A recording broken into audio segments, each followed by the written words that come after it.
Hello, welcome to the channel and thanks for watching. And the great Unclean Titan build is finished. You'll have seen on the thumbnail what the finished model looks like, and if you follow me over on Instagram and things, you'll have seen the build stages.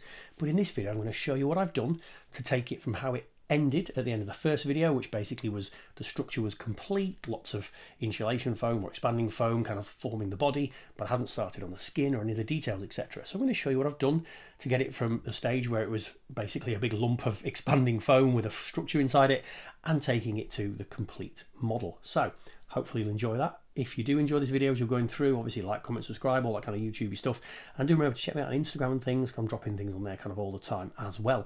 Now this is a big build. This is one of the longest videos I'll have ever done. I tend to stick to around 10 minutes, but with a model this size I couldn't just leave it at that. So let's crack on with it. Now you see here, this is the first patch of skin that I've done. I did a really small tester. You'll see kind of underneath where I'm working on now. That's a test patch of skin that I did, and then I'm moving on to kind of doing it here. Now, as we do this build, I do change how I work, but I'm going to talk you through how I started off. Now, what I've done here, you see all these metal spikes sticking out the body. Those are where I'm going to mount the parts that I've prepared from the bits box to start turning this into a mixture between a Great Unclean one and a Warhound Titan. Now, I've put the metal spikes in there because I'm going to mount those parts onto the spikes. Later in the video, you'll see I do it the other way around. I take the parts and put a spike into the part to mount it to the model. And that's absolutely fine. There is nothing wrong with starting a big project like this, a smaller kit bash, getting partway through and thinking, I don't like how I'm doing it, I'm going to change my method. Not a problem, and you should definitely do that rather than working all the way through and giving yourself trouble, because as you can see here, this is taking an awfully long time to take this milliput and start forming the skin. Now I'm using milliput in small blobs here, and later on in the build I actually start using much bigger sections that I flatten out on my fingers and things, but I couldn't do that because I put these spikes on. Now, milliput's a two-part kind of epoxy putty, and what I'm using it for is to make a skin over the top of the expanding foam to seal it in, solidify it, make the model hard, solid, so that we can paint on top of it, do some extra conversions, whatever it is on top of that. Now, I did consider and did experiment with like air drying clay. I experimented with other materials. Now, I found milliput's got a good balance between cost and effectiveness, because I think air dry clay definitely a lot cheaper, but when it dries you're going to be careful that it doesn't crack and fracture and things. So I went with milliput. Now, working with milliput, every time I work with milliput in a video, someone will comment, you should be wearing gloves, you should be keeping yourself safe. Just a quick kind of drop in for the filming with the completed model. You'll see this is what I use, gloves in a bottle, and it's like a cream that you rub on your hands, and it's a barrier cream that stops things getting into your hands. You can wash your hands a few times while you're doing it, etc., and it still keeps you safe. Not as effective as real gloves, but I've found it works absolutely brilliantly for me, so I am keeping myself safe as I work. You might want to try the gloves in the bottle. I'll put a link down below to my Amazon account so you can check the Amazon shop out. I'll link it there. You might want to try that, or you just might want to wear gloves, or you might be one of those people that actually doesn't react to milliput. Got to keep yourself safe. Obviously you don't want to end up getting skin rashes and that kind of thing. So that's my note on safety. Just thought I'd show you what I do, because someone's bound to comment if I don't show that. So all the way through these videos I am using gloves in a bottle on my hand to keep my hands safe, and then cleaning my hands after each session, and then putting some moisturiser and stuff as well so you don't end up cracked hands and things, because you will get dry hands if you wash them all the time. So there you go. It's also a beauty channel as well as a modelling channel. Okay, so you see me there taking parts of a miasmic malignifier and pushing them onto these spikes. There's some milliput in the miasmic malignifier parts, and then we're pushing them down on there to set them in. And what I've just created there with that small piece of green stuff, that's a casting from a Glockkin model. I do a lot of casting. If you've watched the channel for a while, you'll know that I cast up pieces quite a lot.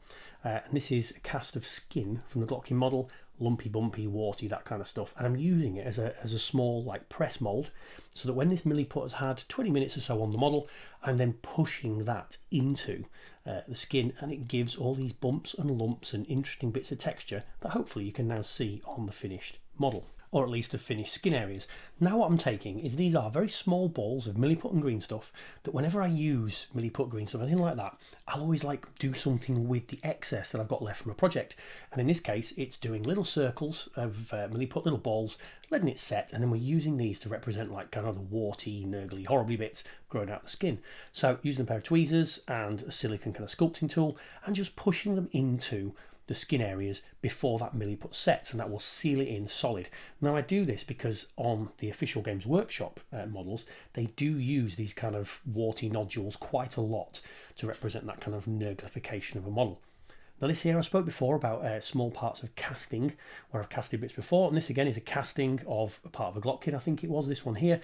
So I've got all these castings knocking around from previous projects that I've done, where if I find an interesting part, I'll use some blue stuff to cast it up, cast it out of green stuff, or really put whatever it is, to then use in later projects. So I've kind of gone through my box of castings, box of molds I've done, and any really interesting parts I've kind of kept hold of.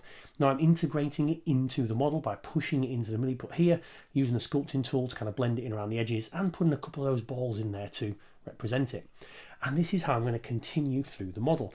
Now, as I'm doing these builds, I'm kind of spending maybe an hour or two a night. This was over the course of 7 days, and then on my day off I did probably spend about 5 or 6 hours because I'm on a deadline to get this done. So each part you'll see it's kind of dried, it's set, and then the next night I'm working on the next bit. Now just showing you something different here. Over this model there's lots of areas where there's the expanding foam has left gaps and crevices and holes.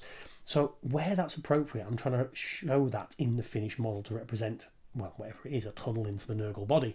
So you can see here, putting it over the hole, using the end of a brush to push that milliput into the hole, and so it's still represented. I could have just put a skin of milliput over the whole thing, and then none of these holes and gaps and cracks would have been showing, but I thought it was interesting just to have a little bit of different flesh going on. And here we were talking about earlier, I said about how you can adapt your process as you're going.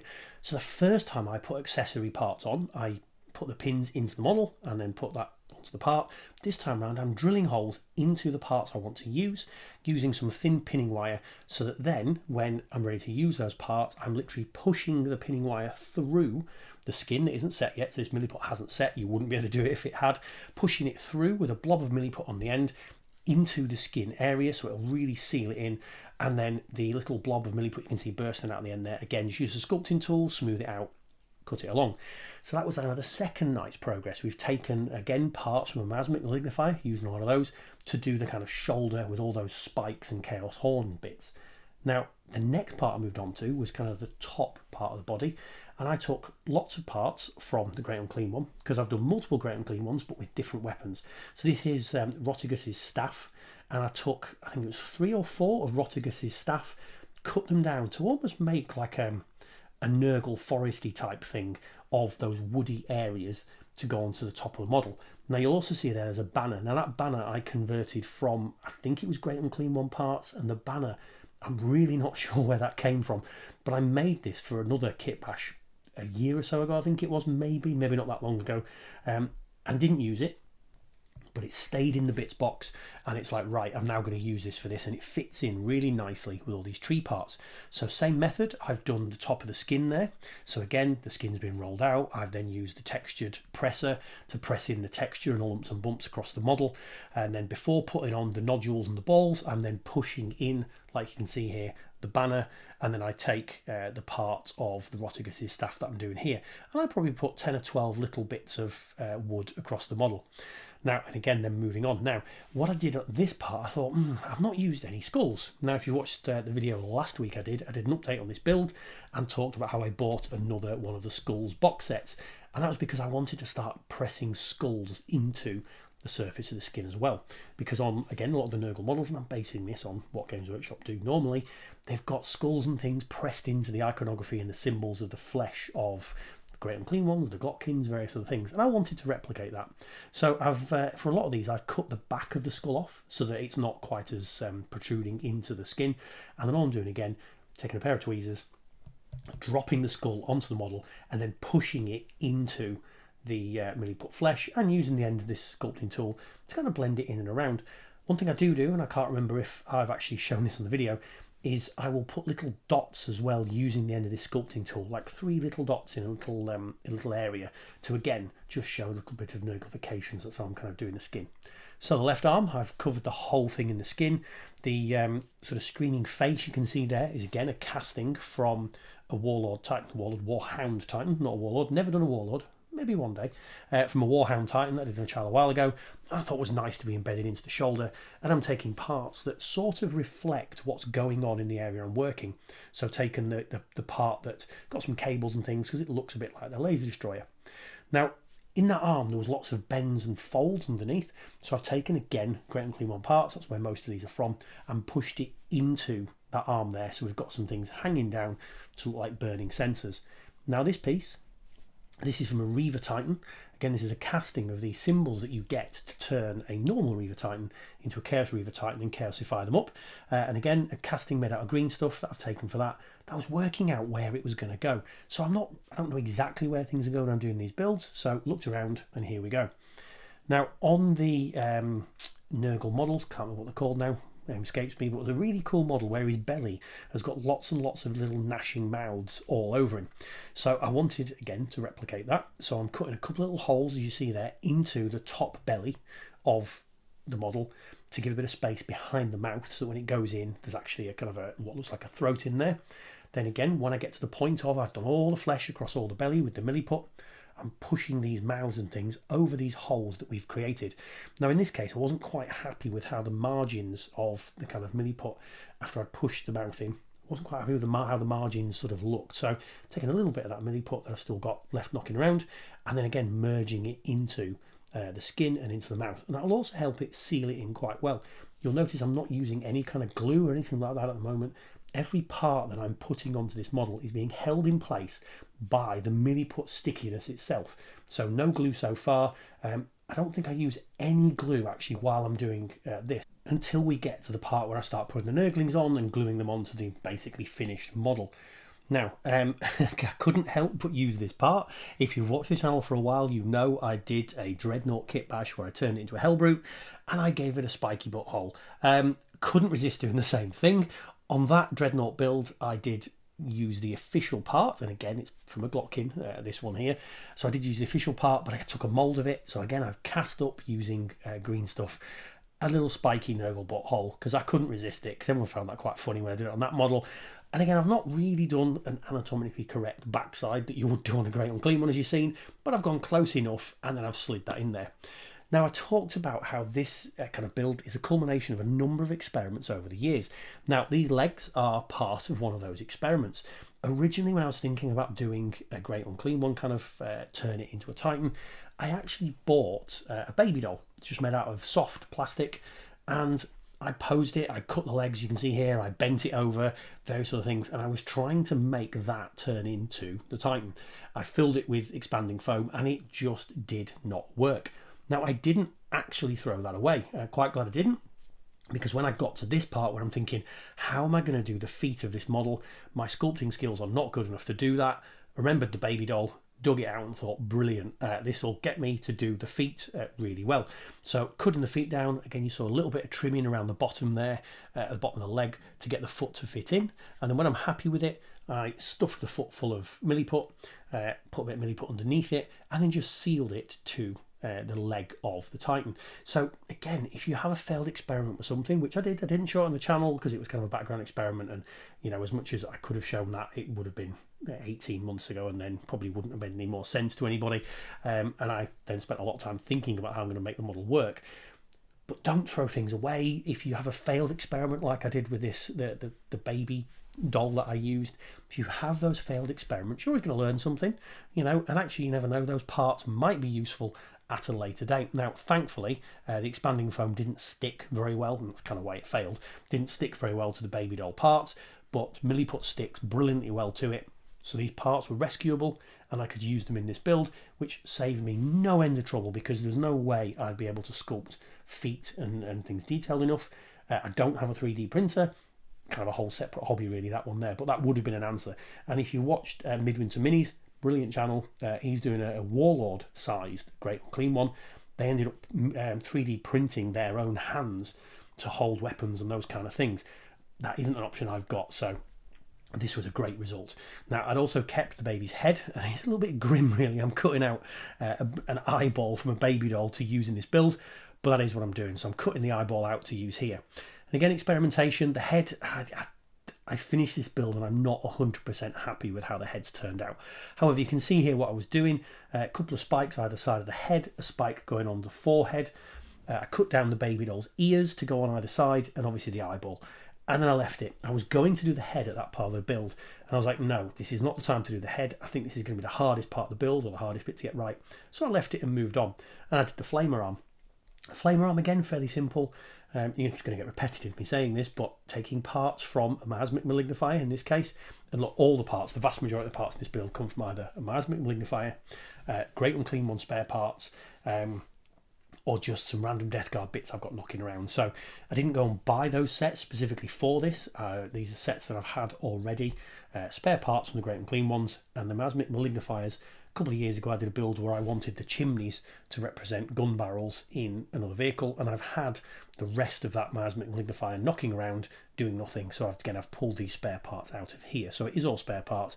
I didn't really buy many kits for this, or any kits actually, because the weapons that are on the arm already for the Titan was from a previous, again, Titan build I bought spare weapons and never used. Now you can see here when I'm fitting the part in, put a little bit of milliput at the end to kind of merge and hold on those parts, and then I'm using that little press mold I showed you about before to kind of blend it into the area so that it's got the same kind of texture as the rest of the skin has. Now the knight moving to the mouth was probably the one that was the most exciting, and this is probably the bit of the model that really is Great Unclean One. But I didn't have anywhere near enough parts to make the teeth to go around the stomach, because I didn't want it just to have 2 or 3 teeth. I wanted it to have a lot. So I've taken some blue stuff and I've done some castings to make lots more of the teeth parts that I had. I'm not going to go through how to do green stuff moulding here. I've got plenty of videos on the channel for that. If you check out links below and all that kind of malarkey, you'll be able to find those things. I might do a separate video about particularly making these teeth, because I did have a couple of successes and failures that actually, even though it was a failure, I've ended up using, where a few of them went wrong at the end. So some are quite spiky, some went wrong at the ends, and again I learned something from that. So cast up lots and lots of teeth, but before we're getting to the teeth, I'm taking these parts, which are from a Beast of Nurgle, which is actually a relatively recent video on the channel. Always keep your spare parts, and then I'm pushing these into the back of the mouth. Again, I've put some pins into here to sort of represent like lots of strange nurgly kind of sucker tongues that once you've been bitten, these are the things that are going to devour you. Then taking the teeth, and again with pins drilled into the end, and just pushing these into the mouth and the kind of gum area. You'll also notice, hopefully, I've dropped in an orc skull into that mouth, because again, one of the guys I'm playing next weekend, so it's next Friday, Saturday, Sunday, we're down at Warhammer World. Well, Friday night, probably not actually going to be there, more Saturday, Sunday. He's an orc player, couldn't resist putting an orc skull in there, why not? So again, pushing all these teeth into and around the mouth area, pushing it through the thing. You'll see the whole kind of belly area, the underbelly area, is all shiny and wet, and that's kind of how I went through the week. Is every time I did a section, I basically used a whole pack of milliput, did a section of mouth or arm or leg or whatever it was, and then kind of moved on. So don't try and kind of put pins and things into the model when it's dried, because they are rock solid and you end up having to drill a hole through. So just, if you're going to do something like this, try and make sure that you can kind of complete a section on a night or a morning, whatever session you're doing, so that you can complete it and then move on the kind of next day. If you kind of try and come back and fix things, it's a lot harder. Now onto the head. So the kind of final part of the build, and the bit that I'm probably still not 100% happy with. You saw there, I'm using one eyeball from the baby. I looked at using 2 and it didn't quite fit. Now, I do make a rather large mistake here. I cut the eye hole for the second eye too high up the head. I push a ball of milliput in, and the idea was it was going to have one normal eye and one kind of infected eye that couldn't see. But I don't like how far up the head it goes. You don't see me removing it, but I do pull that eyeball out. Now, the other eyeball, I've really cut down that kind of the eye that was in the baby. It's kind of a hard plastic. It does fracture and shatter, and I actually cut it down underwater so the pieces didn't fly off all around the room and do that kind of thing. So cut it down to the smaller parts possible. Again, same technique over the head here. Pushing it into there and then using the end of a sculpting tool. This is a silicone sculpting tool to push it in. And actually looking at the model, I realised I've not talked about one piece there. Again, miasmic malignified piece. Hopefully you can see the Nurgle symbol on the kind of left chest shoulder area that I've pushed in there to make a big kind of chaosy symbol. Now the nose, again, a baby nose. Not often you get to use one of these in the model, with a plug of milliput in here. And this is where I think maybe the face has gone wrong. I think the face has ended up a little bit pudgy, which is fine, it's a Great Unclean One, but it's almost a bit baby-faced. Now, at the point of using this little pink nose, I really thought I was going horribly wrong. It kind of turns out fine, but with the complete model, the part I'm not really 100% happy with is the face. Now, it's not a disaster. I'm not going to completely redo it. It's not going to spoil my enjoyment of the model, but it's not quite right. Now, the mouth is the belly plate from a normal Great Unclean one. I've cut it in half so that rather than a small and gnashing mouth, I'm trying to extend it and make the mouth wider. But again, I've put a couple of pins in the top part so I can push it in to that section, and some pins in the bottom part, which we're then going to push in as well. And this is a part, I don't know, I'm still not 100% happy with how this turns out. Happy with the method, happy with the process, but he kind of looks a little bit comical when he's finished, which I suppose in the scheme of Great Unclean ones and those kind of things, they are a little bit jovial, a little bit jolly. They're not overly serious, so I suppose it does fit in the background of Nurgle, but most of the rest of the model looks quite horrifying. The face looks a bit too cheerful, if that makes sense. You'll see. Now you can see there I've put the horns on. I managed to lose the horn that was going to go to the left side of his head. I have found it now, but by that time it had dried and I thought I will leave it off, why not? Obviously fate has decided. And I didn't use the ear piece that I was going to use on the left side either. I left that one off. So 2 horns. I've then yanked the eyeball out of the kind of that eyeball that I didn't like, and left it as kind of a weeping socket. And I'll do something with it in the painting stage to make it a little bit grosser. Now that was left to thoroughly dry, and then this morning, so we're filming this on Sunday the 19th, 5 o'clock in the morning. I was out the previous night, so I went out for a curry and some beers with friends, so didn't finish the model off. But last night, did that, no hobbying. So this morning, gluing on the Nurglings and these, which are rubber maggots. You notice that the sides of the model have 2 gaping holes in them. So the plan was always to do something kind of bursting and crawling out of those holes. Originally I was going to use the Grandfather's Gardeners, the big fly thing that was there, but I didn't have enough kind of other fly parts to work, so went for maggots. And really ideally this Nurgling holding a maggot is going to go in the side.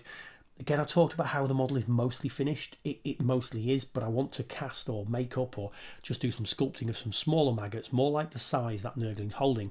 But for now, using these big rubber maggots, putting them into the side hole of the Great Unclean one to represent the kind of maggots and pestilence kind of pouring and spilling out of the Great Unclean one and kind of contaminating the earth.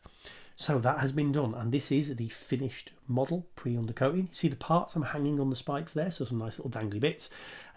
Overall, I'm really happy with how it's turned out. I think it's a ginormous model. This is a big piece of model, but I'm happy with how the skin's gone. I'm happy with how the parts have gone. I'm happy with those kind of things.